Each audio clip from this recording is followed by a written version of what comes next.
Hello and আসসালামু আলাইকুম viewers, কেমন আছেন সবাই? আপনারা হয়তো অবশ্যই জানেন, আপনারা আমার সকলের পছন্দের বৎসর নাটকের 14 নম্বর পর্বটি আজকে দুপুর 3:30 আপলোড হয়ে গিয়েছে ঈগল ইসলামিক নাটক ইউটিউব চ্যানেলে। আজকে আমাদের ভিডিও জুড়ে থাকছে আগামী পর্বের সকল আপডেট। বৎসর নাটকের আগামী 15 নম্বর পর্বে কি কি ঘটতে চলেছে এইসব নিয়ে কথা বলবো আজকের ভিডিওতে। যারা যারা এখনো 14 নম্বর পর্বটি দেখেন নাই তারা অবশ্যই ঈগল ইসলামিক নাটক ইউটিউব চ্যানেলে যে পর্বটি দেখে নেবেন এবং আমাদেরকে কমেন্ট করে অবশ্যই জানাবেন যে আপনার কাছে পর্বটি কেমন লাগলো। তো বন্ধুরা, চলুন ভিডিও শুরু করা যাক। কিন্তু তার আগে বলে দিই, যদি আপনি আমাদের চ্যানেলে নতুন হয়ে থাকেন তাহলে আমাদের ভিডিওতে একটি লাইক দিয়ে দিবেন এবং আমাদের চ্যানেলটি সাবস্ক্রাইব করে বেল আইকনটি অন করে আমাদের পাশেই থাকবেন। এর মাধ্যমে আপনি আপনার পছন্দের নাটকের সকল আপডেট সবার আগে পেয়ে যাবেন এবং আপনারা ভিডিওটি কে কোন জেলা থেকে দেখছেন এটা কমেন্টের মাধ্যমে আমাদেরকে অবশ্যই জানাবেন। তো প্রিয় ভিউয়ার্স, আপনারা যারা 14 নম্বর পর্বটি দেখেছেন তাদের মাথায় নিশ্চয়ই একটি চিন্তা ঘুরপাক খাচ্ছে যে 15 নম্বর পর্বে আসলে কি কি হতে পারে। 14 নম্বর পর্বের সবচেয়ে আকর্ষণীয় বিষয় ছিল জামালের সার্জারি। 13 নম্বর পর্বে আমরা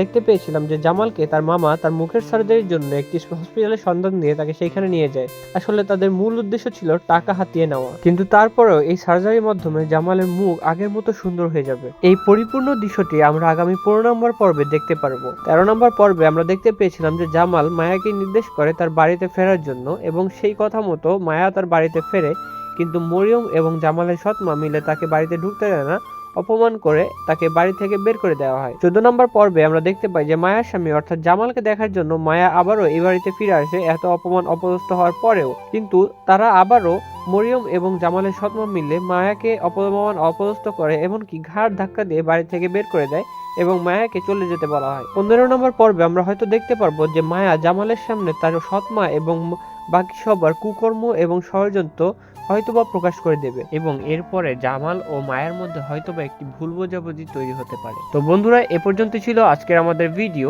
আজকের মতো এ পর্যন্তই। ভালো থাকবেন সবাই। আল্লাহ হাফেজ।